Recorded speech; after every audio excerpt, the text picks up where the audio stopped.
ինքը հայատյաց է։ Ինքը ինչը որ հայկական է, Հայաստան բառի հետ է կապված, հայ ժողովրդի հետ է կապված, ինքը ուզում է այդ ամեն ինչը վերացնի։ Ես ուրիշ պատճառ չեմ տեսնում։ Կամ էլ պայմանավորվածություն ունի ինչ-որ մեկը իրեն դրա համար է բերել այդ պաշտոնին։ Այսինքն Հայաստանը վերացնելու, որտեղ բոլոր քայլերը դրա մասին է խոսում։ Հիմա դա անում է շանտաժի հետևանքով, այսինքն իրեն վարկաբեկող ինչ-որ տեղեկություններ կա, որ կհրապարակվի, թե իրեն գնելու համար վախենում է այդ ինֆորմացիան, չնայած դա էլ այլի շանտաժի հետևանք։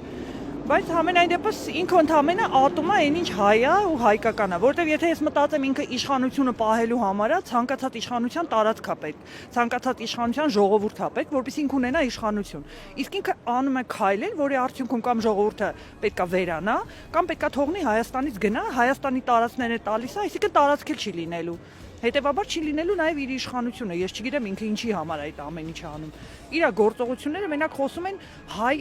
տեսակի դեմ թշնամություն ունենալու մասին, ուրիշ ոչ մի բան։